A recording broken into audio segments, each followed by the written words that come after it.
This presentation is designed and intended to make you laugh, cry, perhaps raise your blood pressure. It's comedic informative about most matters ag. The opinions and conversation of these farmers are in the best interest of the First Amendment of the United States of America. If you can't take a joke, under 18, or on medication, seek help or permission before going any further.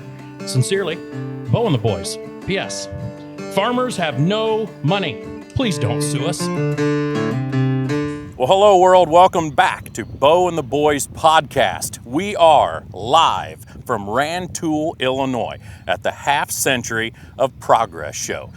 I couldn't be any happier with the weather. I couldn't be any happier with the Half Century of Progress folks that allowed us to come here to be with you guys and film what I hope to be is an amazing podcast and some great discussion with some of our fellow farmers and community.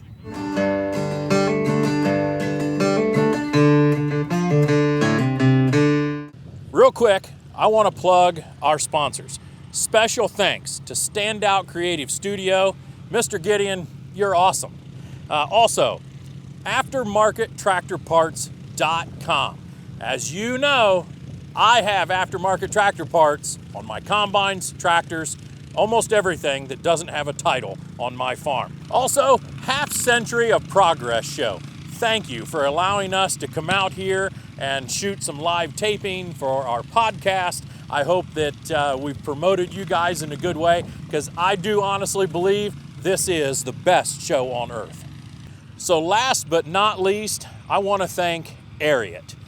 I have worn your boots for a long time.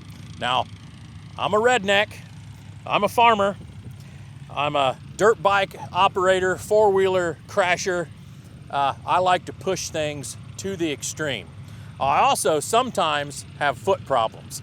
But I'm gonna tell you right now, wearing Ariat boots and the comfortability of these Ariat shirts, thank you very much, Ariat.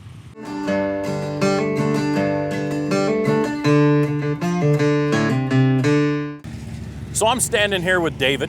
David, I've watched you plow here at the Half Century show 2 or 3 different times. So we're going back 2 years to 6 years. Yeah, I came here, first time I came here was in 2019. And I only disced then, I didn't plow with it then at that time, so. What do you think of the weather here at the Half Century of Progress show? It's a lot better than it was 2 years ago. Oh man, it was salty, wasn't it? Yeah. So it was, it's a lot better today. And 4 years ago, it was pretty warm, at least on Friday anyway. I remember we took off and actually went down to Decatur to see them set up some of the Farm Progress show. Right. And got to see Big Bud 747 come in and get the wheels put on it. That was pretty impressive. But then we came back Saturday and enjoyed the show back then too. But tell me about your Jeep. Well, it's a 1956 model, CJ5. They had accessories that you could bolt in on these things. 3-point hitch is one of them. This is the Monroe, made by the Monroe Shock Company for Jeep. They actually made them for Dodge Power Wagons too. It's a slightly different version, but they actually offered them for a Dodge Power Wagon too, to put 3-point on the back of a Dodge Power Wagon. Nice. But basically, you got consists of the in-bed unit, which is just this big casting with a cylinder in the middle of it to raise and lower it, and then it mounts onto the factory Jeep rear bumper here, or cross member here. And then there's the hydraulic tank sits up here in the middle with a valve and everything on here. That's your reservoir. And then there's a couple lines that goes up underneath to the front of the crank pulley of the engine. That's it. It got live hydraulics in. Nice. So everything on here is factory options.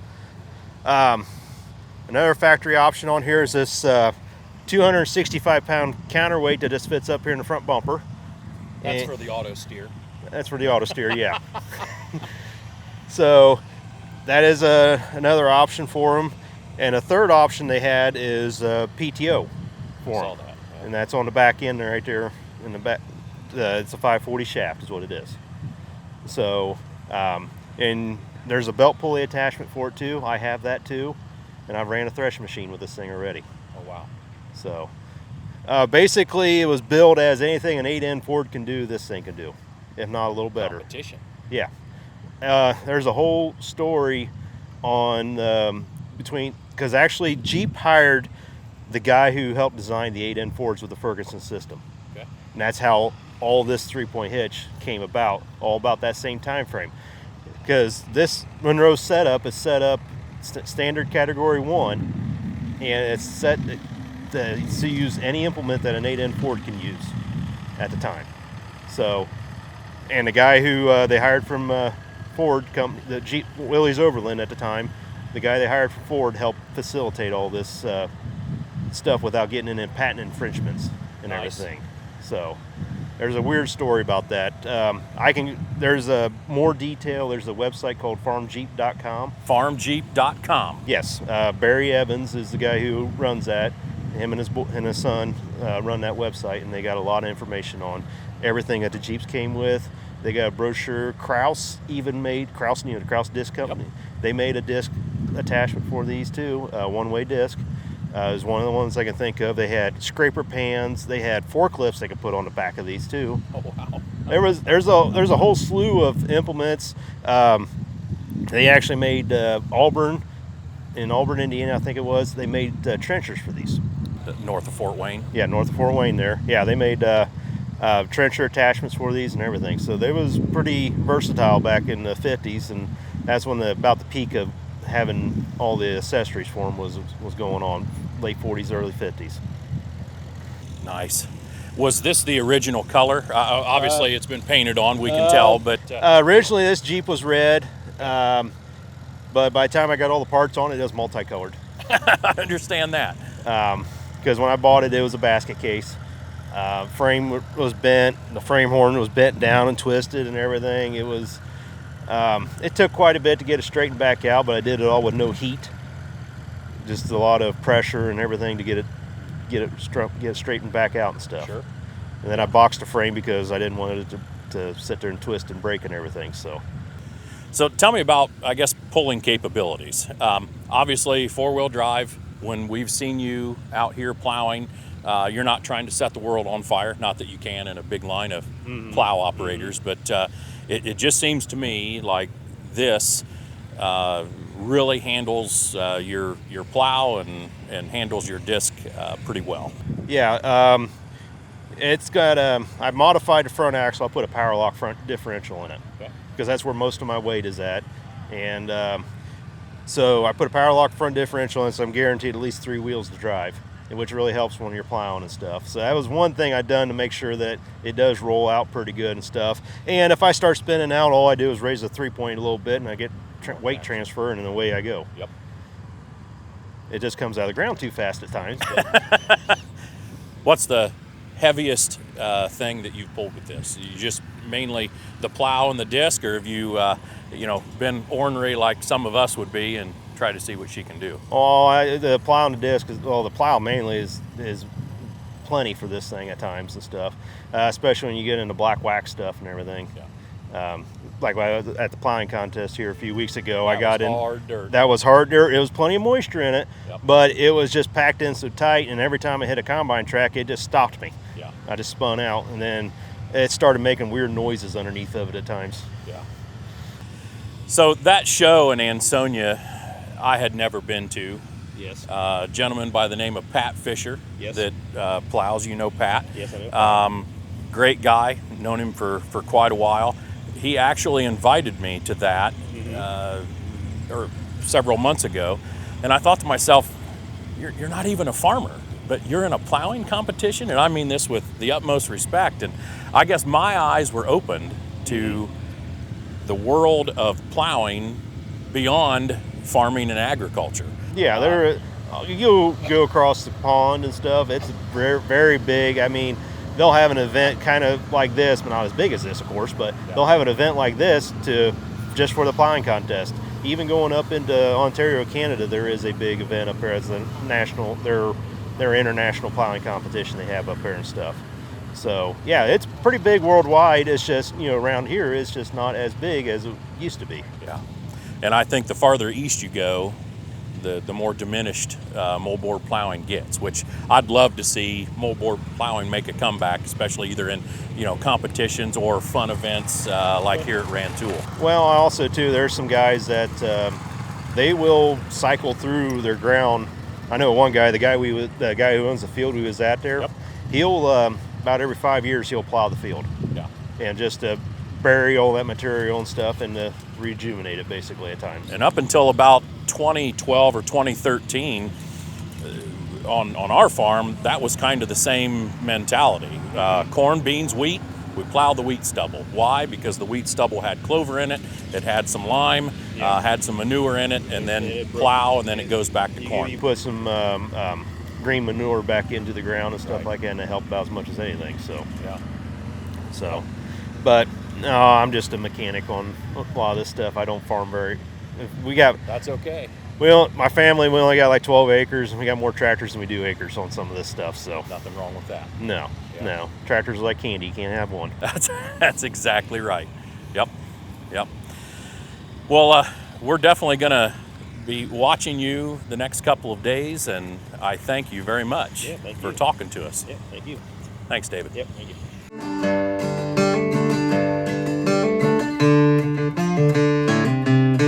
I'm here with Wyatt and Charlie, and we're interviewing them on this Half Century of Progress show. Boys, how you doing? Good. What's your favorite part of this show? Well, mainly, it's the corn picking and the plowing and the disking and all the old tractors. I'm the same way. It's everything for me. Yeah. What about Yeah. you, Wyatt? My favorite part is taking pictures of all the old tractors. Very, very nice.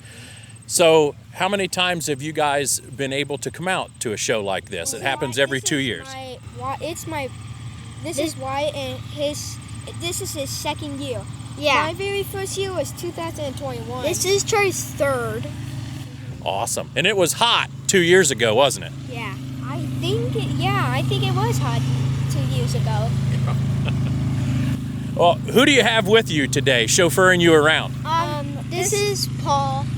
He's our grandpa, and that's Dad. That's Dad. So this is Randy, and that's Caleb. Randy and Caleb. Well, nice to meet you guys. Thank you for letting us interview your boys. How long have you been coming to the Half Century Progress show? Caleb? 5 or 6 times. Yeah. Anyway, I used to bring my dad here, and we'd rent a golf cart to run around him in, and because he was getting too old to walk, and now I'm the same way. I'm too old to walk around, so we bring a golf cart. Yeah. I don't know if you can walk this show, even if you're a jogger or a professional athlete or something. I don't know if you can walk this show. You're not going to see it in one day if you don't have a golf cart or a side-by-side. It'd take an old farm boy like me and put him on the ground. But mainly, I'm gonna have a Farm RB maybe sometime. A Farm RB, that's what you'd like to have? Yeah, my great-grandpa Miller passed away, and he has like all these antique tractors. Yeah, so mainly he has a Farm RB, and I kind of want it. He also has a Super M. That's awesome. So, when you guys get to be our age, what do you want to do for a living? Do you want to farm? Mainly, I like to farm and maybe landscape stuff, maybe. Awesome. And do you think that the Farmall and the John Deere will be a part of your tractor collection as long as you can possibly make it? Well, mainly if you're talking about toys or real tractors, I have pretty much a lot of toy Case and John Deere toy tractors. But mainly I like to have a lot of old tractors. I'm the same way. I wear a John Deere hat because I'm a survivor every day in agriculture. But I also own Case IH, and I have 1 or 2 pieces of New Holland equipment. I've got 1 or 2 pieces of Cat equipment. And what's your favorite? Mainly, I'm going to have to go with Case. I like Case and John Deere. I like both, but mainly Case is more my favorite. Very good. Very good. Mainly, I've been doing 4-H at like the county fair, and I kind of want, for a project, I want to try fix up my do a 4-H project as fits in my Paul's former MTA. Nice, nice. What are Grandpa and Dad's favorite tractors? Oh boy. Oh, we like the red ones, so yeah, stuff that we ran with when we were kids, right? So the Super M's and the M's, and we had 1206s when I was in high school, and I like to look at them. There's a whole bunch of them here this year, so we're going to go spend some time there. 60th birthday of the 1206. I think that's awesome. Yep. What's a new Magnum number? Forgive me, I'm more John Deere than I am Case IH, but let's take a 340 Magnum. Yeah. Do you think the 340 Magnums of today will be featured 60 years from now like the 1206? Oh boy, I don't know there'll be enough of those left. I mean, everybody's running those pretty hard today, so we might not see a lot of those 60 years from now, but there'll still be some floating around. So it'll be interesting to see what agriculture does in the next 60 years. So that's what, at least on the podcast side of things for us, that we've started conversations about. How do I, as an active farmer, keep my kids, that are these boys' age, interested, and how do I help them to become farmers like us in the future with high interest, with high machinery, with high inputs? I'm very nervous about what the future holds for this generation, let alone you and I probably have another at least 25, 30 years or more to go. And my dad is 75 now and he's in great health. He's still got another 10 years, I hope at least, of being able to do things. I'm concerned for all of our generations if things don't change before long. Yes, sir. My great-grandpa Copeland, he's 95, and he's like kind of in good condition still. He used to be, but he's been visiting his wife because she's been in the nursing home. Well, I tell you what, 95, I'm nowhere close to that. I'm not even half that age, but if I can still be doing something in agriculture or farming at 95, I'm going to be happy as a bug. He's farming still. That's good. We've been very fortunate. His dad made it to 95 and farming well into his 80s, probably 85 or so. So we've been very fortunate to have legacy behind us. And then same with my wife's family. Her grandfather's still farming semi-actively, and he's at 95. So we've been very fortunate for that. But to your question, I don't think interest is the problem. I think you give any boy anything with wheels and an engine, they love that. So that the interest isn't a problem. But to your point, what's farming going to look like in the next 30 years? And we ask ourselves that question every day. So we're facing the same thing: high input, high cash rent, high interest rates. Everything's high cost right now, and what's it going to look like in 30 years? That's a very good question. I think there should be a lot of consolidation going on. Coming into this fall, for us, and I'm sure it's for maybe even you guys too, but many of us, we're entering the third year of what I call depressed or underwater grain prices, meaning 2 years ago, I sold beans too cheap, I didn't have a choice. Last year, I sold corn too cheap, didn't have a choice. And here we go into the third fall of doing the same thing, and my outlook is less than 30 years. It's over the next 18 months. Honestly, I'm not in trouble, but you know as well as I do, if 1 + 1 should be 2, but it only equals a half, that's a problem. What do you think about input costs and the fact that some of these ag retailers and salesmen are now coming to at least my door and maybe your door and saying, okay, 5% increase on corn, look where DAP's going. DAP's going to be $900 a ton. Look where anhydrous is going too. What do you think about those that say we're going to keep increasing our costs? I think it's a very real thing. I know global supply is an issue for honestly almost all ag inputs, nitrogen specifically, but to your point, DAP's really high priced right now. Supply has been the biggest issue with just a lot of different global factors. So I think that's going to continue. I was actually joking with him the other day. It's funny, no matter the politics of any country, Everybody trades in a capitalist market. That's right. Everybody wants to make a buck, and everybody's the same way, right? So whether you can make a better dollar keeping your inputs, or from a producer side, keeping them in the U.S. or exporting them, you're going to make that whatever money you can. That's just natural. So I think we'll see a natural supply and demand curve where that demand will start forcefully creeping down. To your point, high input costs. So I think demand will shrink unless additional supply is offered to where it can saturate the market to an extent to where it becomes affordable again. But I think, the next 18 months, pretty easy. You're going to be looking at hard times from an input standpoint. So one thing, as an active farmer, and I've said this on another podcast and some other videos that we put out, I personally am starting to say no to the higher prices. We typically get our best discounts August through October or October through December. Yep. And if you want to purchase in that time, I am in no way, shape, or form telling you how to run your operation. But I can't consciously prepay hundreds of thousands of dollars for inputs, not knowing what 2026 is going to look like. And I personally think also that a lot of guys like me or like us, we could get to December or the first part of January and start to realize where we're at on paper, and you're going to be forced to change. I'm not saying you're going to be done and you're not farming, but the force of change is what I'm getting at. Yeah.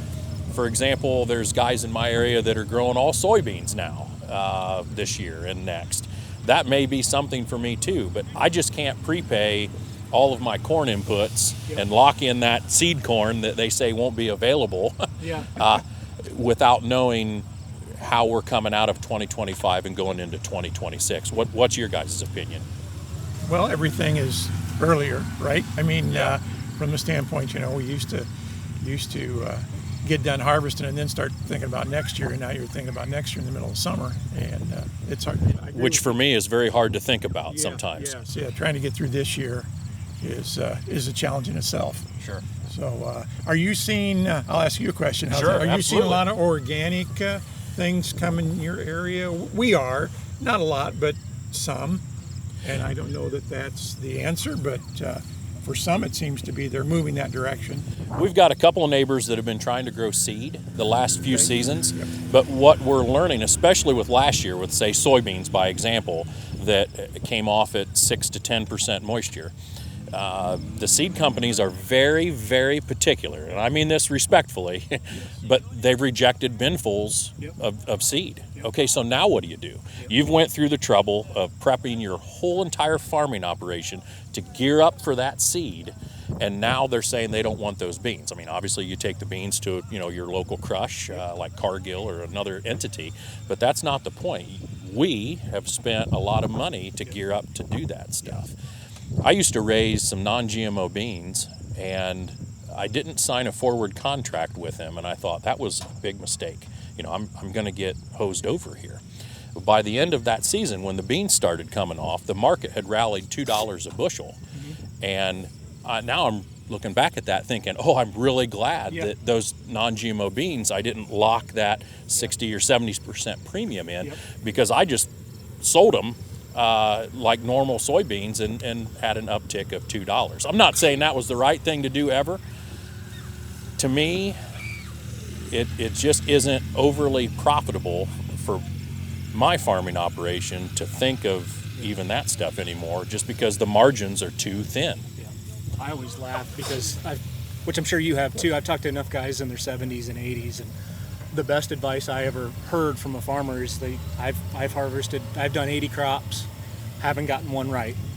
Doesn't matter, exactly. Right? Doesn't matter what you do. Either you sell too low or raise the wrong amount of bushels or whatever the case may be. So, there's a lot of risk, right? Same thing with the seed side. They want that moisture at a certain percentage, so that way when they're conditioning those beans, they don't get crushed. Yeah, and I don't blame them at all. Yeah. I'm just saying that that's a lot of work to clean out hoppers, bins, combines, all your equipment, and that's just harvest stuff, let alone the planting equipment. And then it just seems like there's not a very good end result to that. Yeah, Yeah, and going back to your previous question, which you kind of answered too, the one thing I'll add to that is interest rates are a real thing, right? Yeah. So most people, not everybody, but I would argue probably most people are looking at an operating loan. So if you're wanting to prepay stuff to get a better discount, you got to factor that in against your interest rate too. And 4 years ago, when interest rates were 1%, 2%, 3%, no big deal, right? It made sense, do it all day long. Now today, you really got to think about that and run your pencil through it to see if it actually pans out for you. And I know there's a lot of guys I've talked to that it's just not worth the risk. You know, going back to your point, what am I going to make? Can I even afford to put on the same inputs I put on last year? Do I need to make a cut? And that's what a lot of people are having discussions about. And same thing with some cash rents. And I want to be careful how far I go into this, obviously, because I know I've got landowners watching, but it is what it is. I let go of 300 acres that for 2026 was going to increase to over $300 an acre. If I'm, again, putting that on a operating line of credit, there's another 8% on top of $300+ an acre cash rent, and I let that ground go. And I look back at that now, 8 months later, and I'm okay with that decision. I think net return on investment for farming just a little bit less and then trying to do a better job with what I have is making me a better operator this year. And again, I've heard enough stories too from especially the guys maybe more so in his generation. They farm somewhere between 2,000 and 3,000 acres and they own 60% of it. They're more than happy letting that cash rent go. They're at a point right in life too. They don't need to worry about the next 30 years. They're hoping to be retired by then. You know, so they don't necessarily need to worry about. They're worried about the next 5 or whatnot, and they're okay doing that. You know, they're at the point where they are just, you know, at least from what I've heard, it's like, okay, I'll get rid of this cash rent. Same situation you're doing that. So I think a lot of guys are looking at that pretty hard. Yeah, nothing against landowners that are cash renting. That's you know, part of it, and there's always somebody that seems to be willing to pay that to some extent. But yeah, goes back to that balance sheet. You really got to look at that.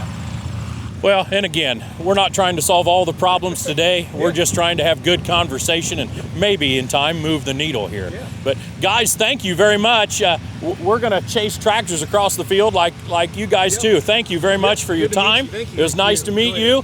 Boys, thank you very much. You guys have a good time at the show. Enjoy. Thank you.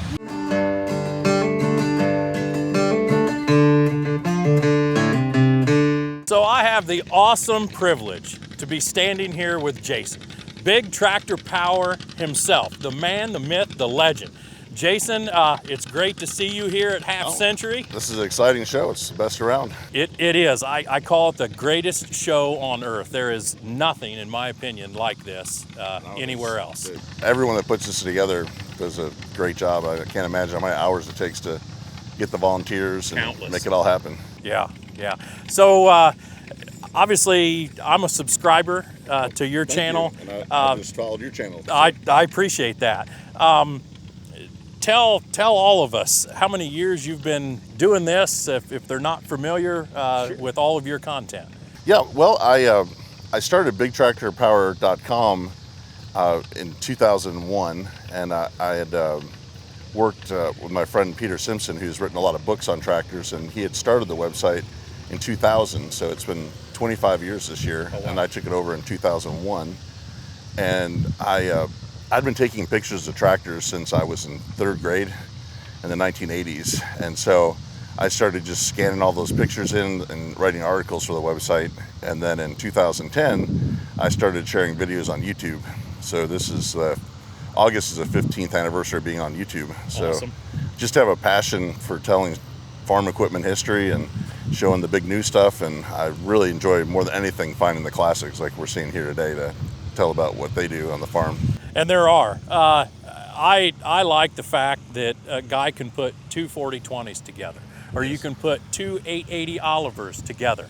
I like the fact that there's guys plowing with Jeeps. I like the fact that there's a 750 Earthquake over here. It's amazing. I mean, those tandem tractors, I really want to interview the person that has those to explain how they work. But I mean, before 4-wheel drives, that was the way you got more power to plow. Sure. So it's you know, and it's funny because you see them pulling a 4-bottom plow, but a lot of those tractors were only built to pull a 2. So it's that was big time farming at one time. Yeah, yeah. And, you know, besides just tractors and plowing, I love to watch the old pickers pick. I like to watch the old pull-type combines or the old Massey Harris's cut beans. You know, my kids, along with myself, watch a ton of your videos, and my kids are always amazed that you don't just have tractors on there, you have combines and you have other pieces of equipment.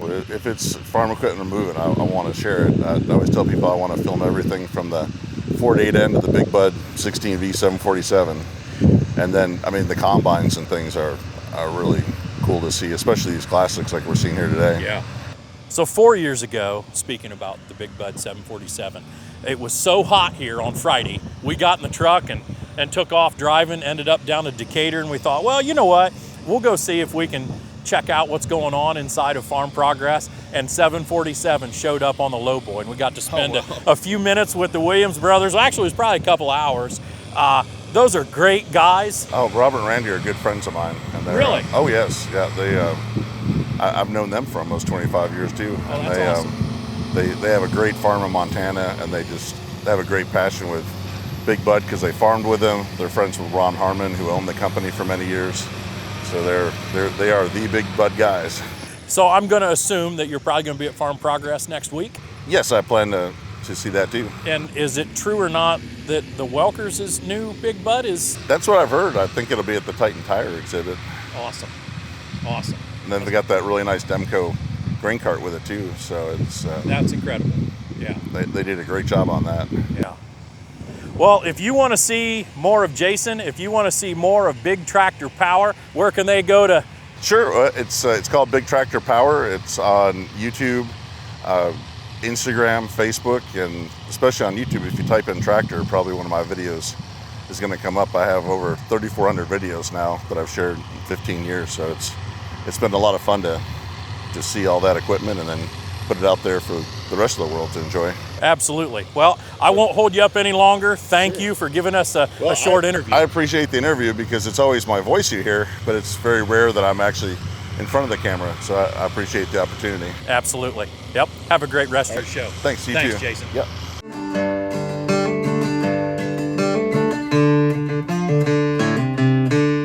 So I'm here with Cameron. Cameron, I just got done watching you operate this 3300. When I was a boy, this was the first combine that I got to operate and shell corn with going through the field. Cool. I mean, tell me your thoughts on the old 3300.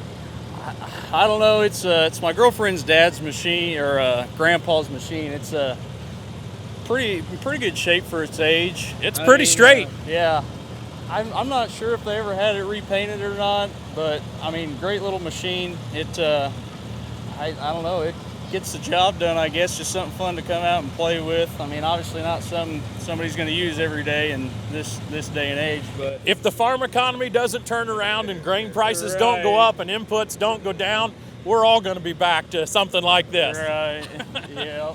We won't get into the weeds too far on that, but Right. this is a really great looking machine. We've seen maybe this combine here in the past or ones like this. Got a lot of sentimental value for me, and it was great to watch you go Right. across the field. Awesome. Okay, cool. Thanks a lot. Yeah, absolutely.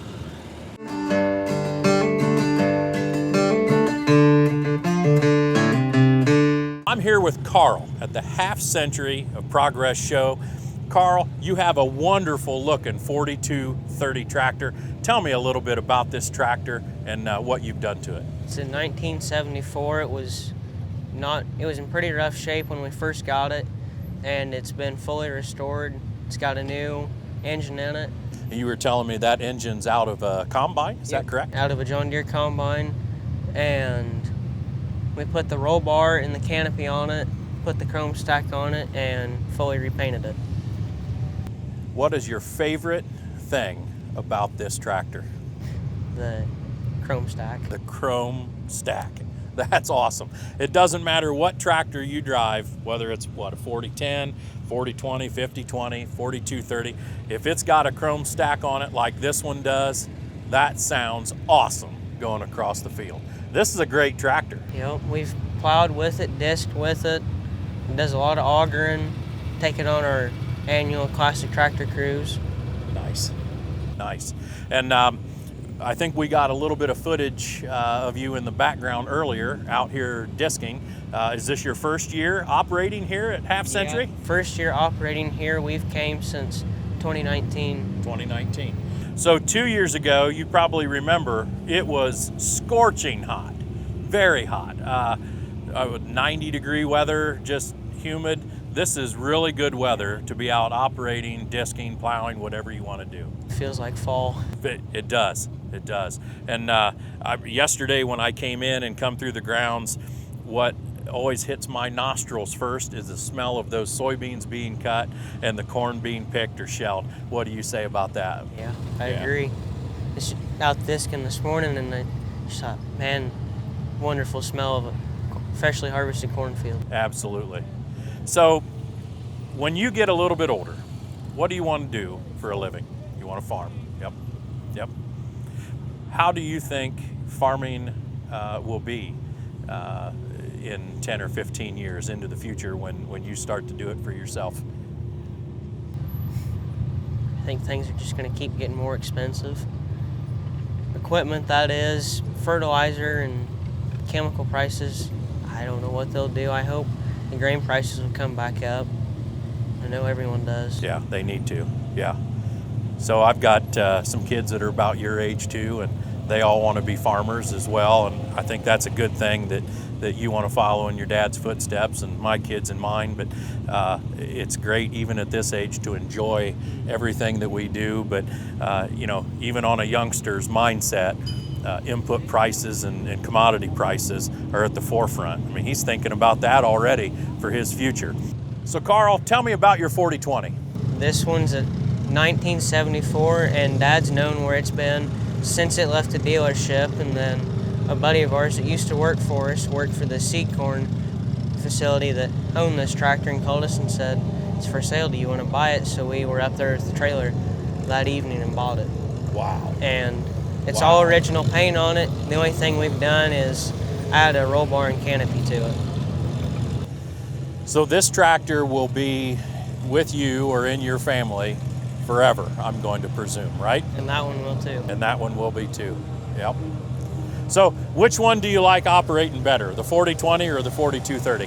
4230. I'm better with the quad range than a synchro. Sure. So getting better at the synchro, just still a little confusing for me. Yep. And as far as the 4020 versus the 4230 pulling the discs, which one does a better job performance-wise?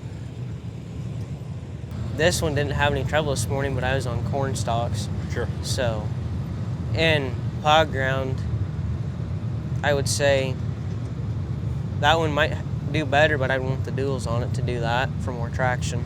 Okay.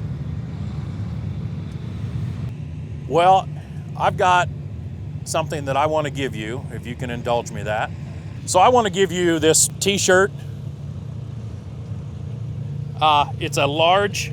If it's a little big on you, that just means that you can wear it even the more longer until you grow into it. But thank you for giving us an interview here at the Half Century of Progress show. Carl, thank you very much. Here's your shirt. Thank you. Yep. And it was very, very nice to meet you. Nice to meet you too. Yep.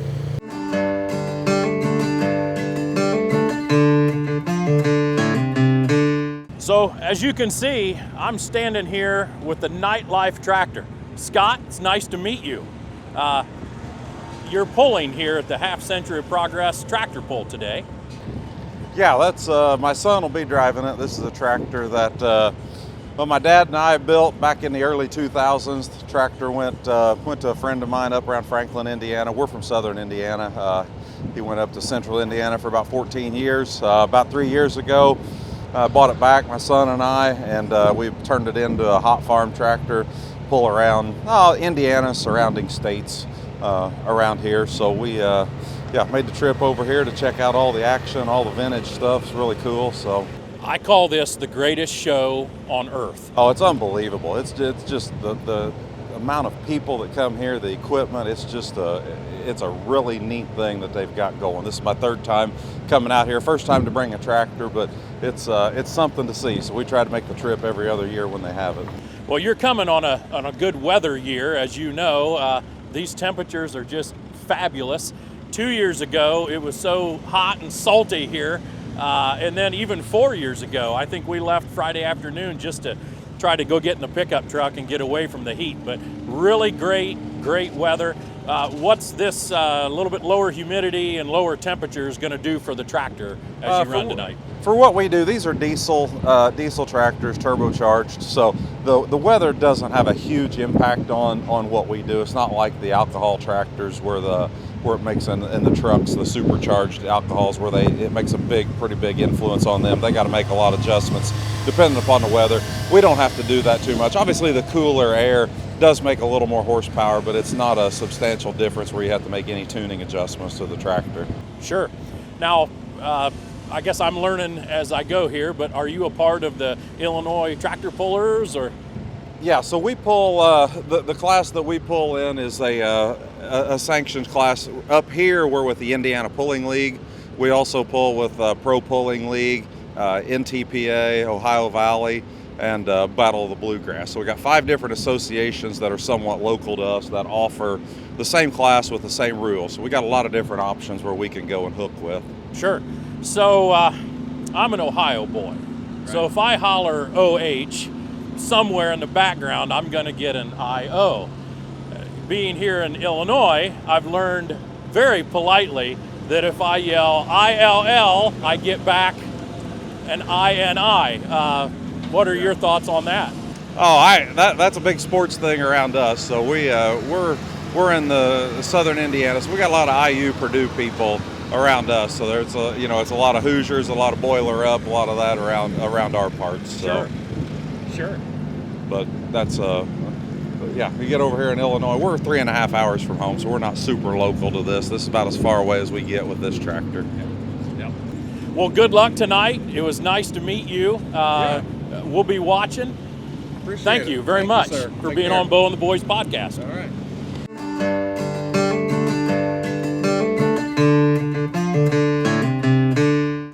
Well, I'm also here with Bill in front of the tractor Pointless. It's an Oliver 1755. Bill, it's nice to see you here at Half Century. Tell me a little bit about your tractor and pulling here. We bought this chassis. It originally come from Ron Bailey in Ohio, and then we built it in 2013. And actually, my son drives this one now, and we've done several changes over the years, and really had a lot of fun with the tractor. Good deal. How many years of times have you pulled here at Half Century?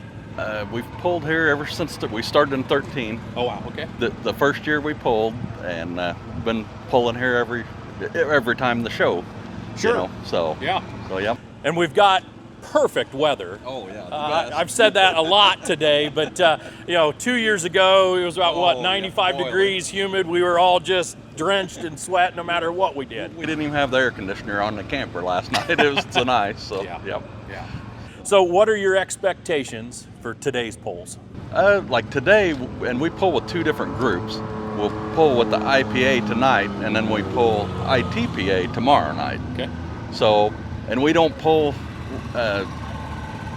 some of the pulls with IPA, and we run the ITPA circuit. Sure. Mostly, and it's more close to home with us. So, but yeah, hoping we do pretty good. Last time the last show, I think I won both nights. Great. So, and I don't remember if it was. I think we won with this tractor both nights, and the other tractor. And one night I think I got second with the other one. So. And for all of our people watching, subscribers and fan base, you'll have to tell me the name of the other tractor sitting in front of us. We've never named it. You've never named it? It's a 1855. Any chance of making hot news and giving us a premiere of a new name? No, we've just never. We've talked about to the point, and something like that, but we've never named it. Well, I've always wanted to obviously stay in farming actively and pull tractors too. I'm not into tractor pulling other than being a fanatical fan. Maybe you could call this Bo's dream. I'm kidding. But yeah, and really, I enjoy the working on the tractors, and now the motors are Scheid motor. Sure. And I mean, we've done some of the work, but like all the transmission, we've done all that work ourselves. This actually, transmission come out of a neighbor, had it in the junk pile, is what we started with. And he's like, oh, it's no good. And one man's trash is another man's treasure. So anyway, the people we meet that's the best part of the pulling. That's what I say. Yep. Yeah. I mean, this unbelievable, all the people that you meet, and it's really good. So we're staying here. Well, we pulled at Piatone last night, and then come in at about 10 o'clock and spent the night. Yep. So we got second with that tractor last night. So very good. Fifth with this one. So, but. Well, we'll definitely be watching tonight and rooting you and some of the others on. Good luck. It was nice to meet you. Thank you for being on our podcast today. Yeah, thank you. Yep.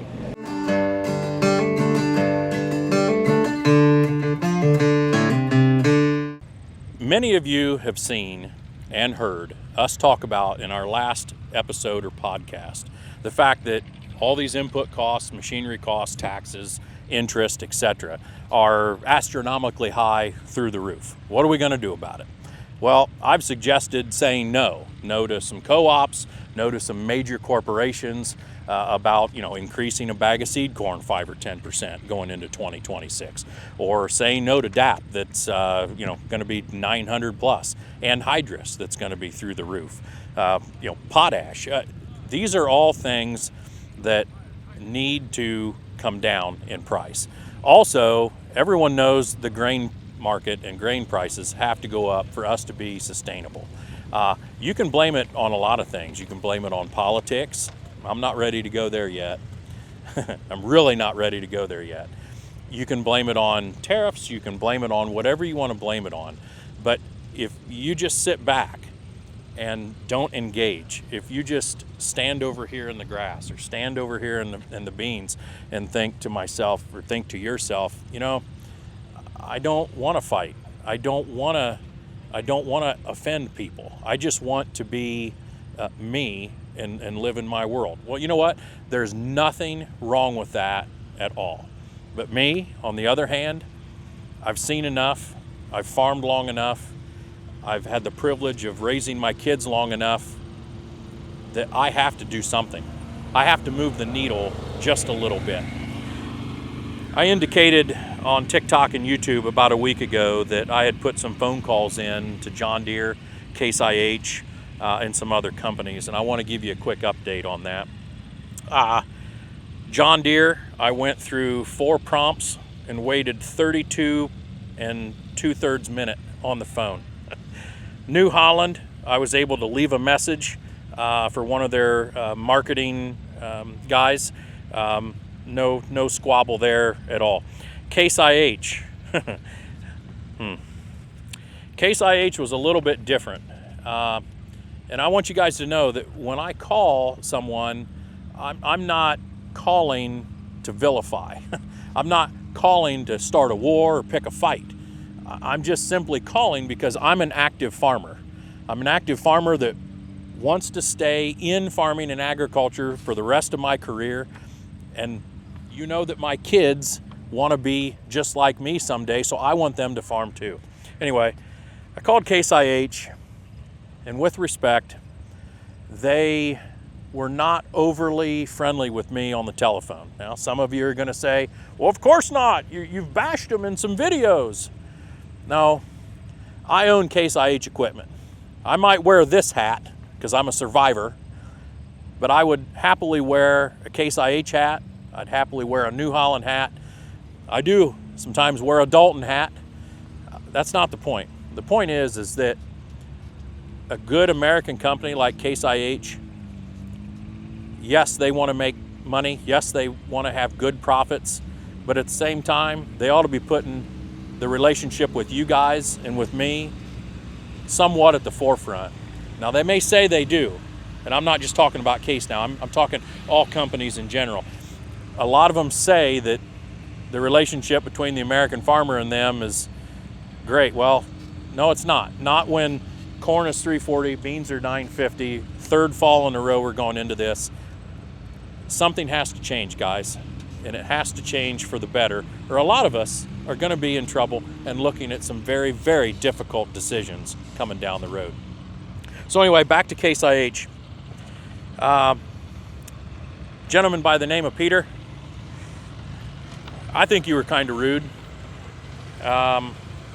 Pretty well shut me down pretty quick, and I hope that's not a representation of what the higher-ups in Case IH think about an active farmer calling just to ask some simple basic questions.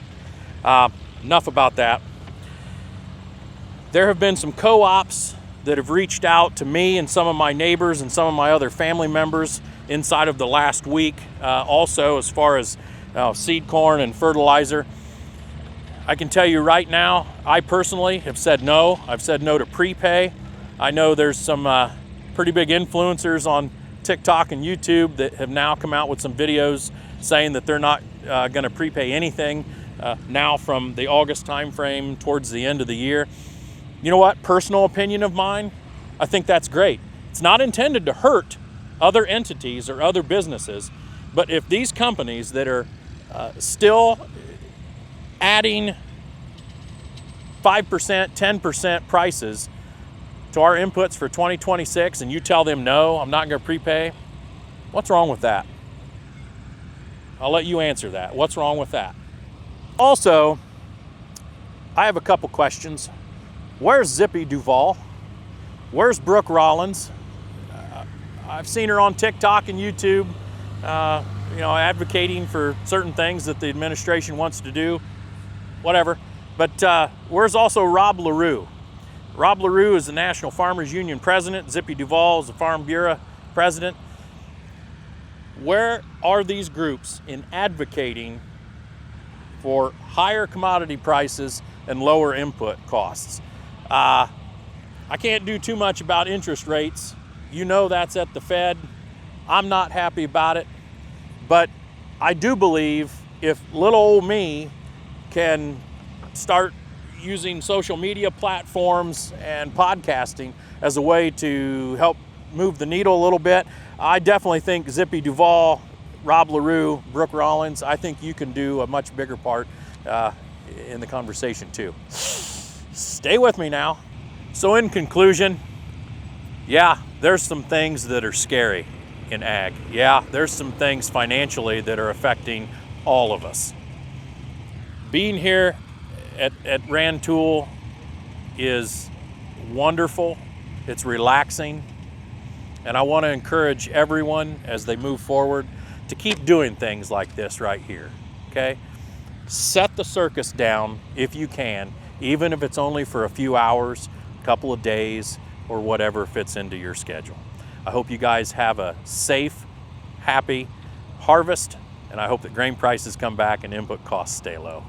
Well, that'll do it for us here at the Half Century of Farm Progress Show 2025, Rantoul, Illinois.